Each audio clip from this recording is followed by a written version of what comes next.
La parentalité, c'est une maison, avec des pièces dans lesquelles on ne fait que passer, d'autres où l'on reste plus longtemps, certaines où l'on est seul, d'autres où l'on est ensemble. Ça parle, ça chante, ça crie, ça pleure, ça rit.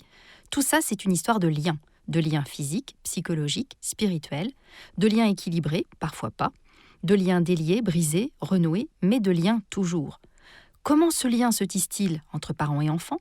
Comment l'entretenir, le rendre plus vivant, plus joyeux? Allo Coach est là pour mettre un peu de lumière sur tout ça. À la fin des vacances, c'est toujours le même schéma. Paul, mon fils de 9 ans, commence à s'angoisser, à faire des cauchemars. Il arrive même plus à profiter des derniers jours. Alors je sais ce que c'est, je vis presque la même chose. J'aimerais vraiment qu'on profite de nos vacances jusqu'au bout. Bonjour, c'est Nathalie. Bienvenue dans ce 3e rendez-vous d'Allo Coach. Aujourd'hui, j'ai le bonheur d'accueillir Marianne, qui avec ses mots de maman, s'interroge à bon escient. En résumé, Marianne, vous voulez savoir comment éviter ce fameux stress de la rentrée qui gâche les derniers jours de votre été chaque année. Marianne, dans votre témoignage, vous en dites peu sur vos vacances, mais l'essentiel est là. Vous parlez d'une petite maison sur l'île d'Oléron. On imagine que le temps s'y est arrêté et que tout est calme et léger. La petite maison évoque le côté chaleureux d'un cocon familial, la vraie parenthèse que sont les vacances, quoi.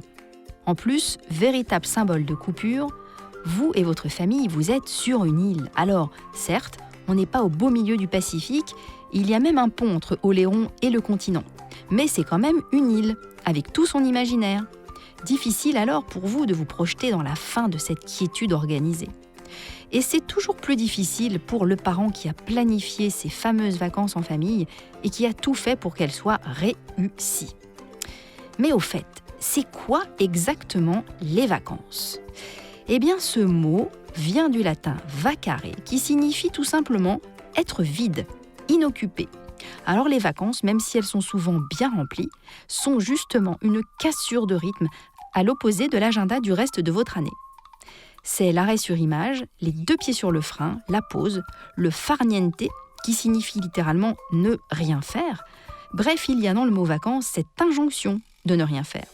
Alors si en plus ça se passe dans votre petite maison, alors que le reste de l'année vous vivez en ville ou en appartement, et qu'en plus vous êtes sur une île, alors tout est réuni pour que les vacances en famille, soient une vraie parenthèse enchantée. Et puis une petite info, tous les sondages le disent, les Français sont plus de 70% à envisager de partir en été. Ils attendent tous que les fameuses vacances soient réussies. Et nous voilà alors avec cette 2e injonction. Les vacances doivent être un espace de farniente et une réussite totale. Tant on mise sur elles, tant on les fantasme. Alors oui, Marianne, vous avez si bien organisé vos vacances que quand leur fin se profile et que la rentrée se dessine avec son agenda tout gribouillé, eh bien c'est le stress qui envahit le paysage. Vous nous parlez des angoisses de Paul, mais vous nous parlez aussi des vôtres, Marianne. Vous connaissez l'effet miroir ? Quand un parent sourit à son bébé, il lui sourit en retour. Eh bien, ça marche aussi avec les grands. Faites-vous un film catastrophe avec les images de la rentrée, affichez un regard inquiet, un visage tendu, en évoquant ce fameux retour au quotidien, et vous aurez toutes les chances que votre enfant fasse pareil.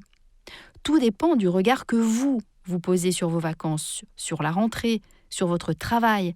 Si vous vivez vos vacances et les décrivez comme la seule bouffée d'air de l'année, que vous parlez de la rentrée comme d'une corvée et que vous enchaînez avec une description avilissante de votre job, eh bien votre petit Paul verra sa rentrée exactement de la même façon.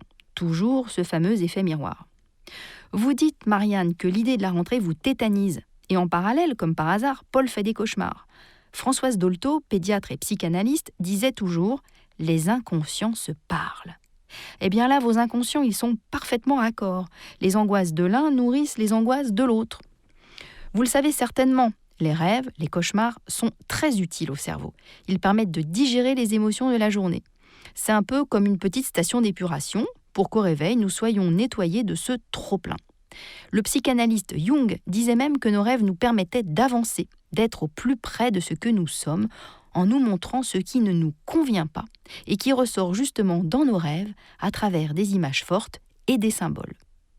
Si ces cauchemars semblent perturber Paul, ou s'ils vous font penser qu'il y a trop plein d'émotions liées à cette fameuse rentrée, il y a moyen de l'apaiser et de vous apaiser, vous aussi Marianne, vous profiterez beaucoup mieux de vos derniers jours de vacances en famille.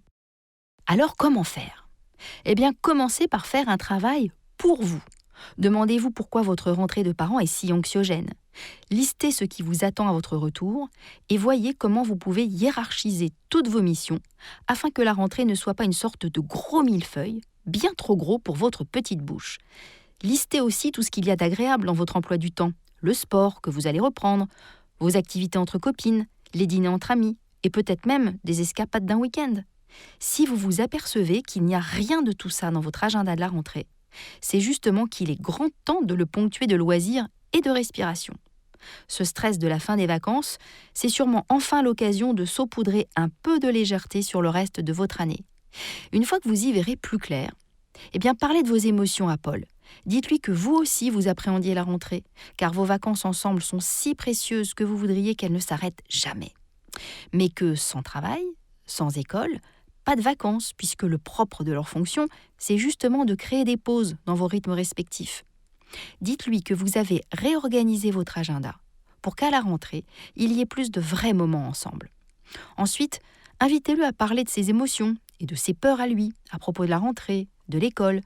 Demandez-lui à quoi ressemble sa rentrée idéale. Allez plus loin, demandez-lui à quoi ressemble l'année idéale en dehors des vacances. Enfin, proposez-lui de vous donner 1 ou 2 idées de ce que vous pourriez prévoir ensemble. Sortez votre agenda et notez-y les idées de Paul. Ça peut être une sortie dans un parc d'attractions, un zoo, peu importe. Ce qui compte, c'est de poser ensemble des petits cailloux sur cette route qui se déroule devant les yeux de Paul. Ces sorties inscrites sur un agenda constitueront autant de ponts entre la rentrée et les prochaines vacances. D'un seul coup, c'est moins vertigineux. Et c'est drôlement apaisant pour toute la famille. Il est temps de profiter des derniers jours de vacances, à fond, et d'y voir un moyen de remplir la boîte à souvenirs et à sensations de Paul. Et la vôtre aussi.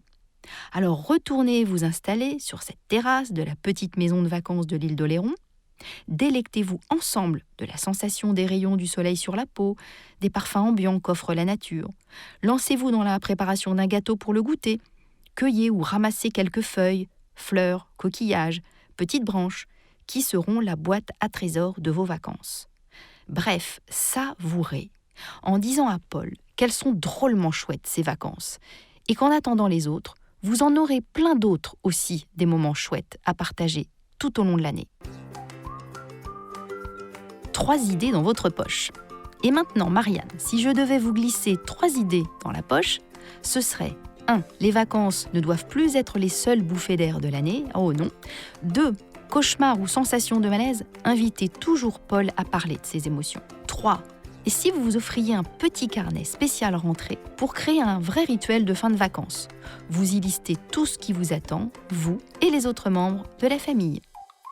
Et psst, si comme moi vous avez le temps et l'envie, plongez-vous dans le livre d'André Stern, Tous enthousiastes, aux éditions Auray. Vous y trouverez comment revoir l'échelle de vos priorités, retrouver votre enthousiasme en vacances ou pas. Un podcast imaginé et produit par Podcasters Media, enregistré chez Studio Line. Nous espérons que vous avez passé un bon moment. Si c'est le cas, surtout n'hésitez pas à le faire savoir à vos proches, copains, collègues, voisins, amis, parents. Bref, à tous ceux que vous aimez ou estimez. Vous pouvez aussi le dire sur Insta ou Facebook et nous mettre 5 étoiles sur l'application Apple Podcast. Les étoiles nous donnent des ailes. Enfin, écoutez-nous, réécoutez-nous et donnez-nous de vos nouvelles sur notre site www.podcastersmedia.com. Onglet Contact. À très vite.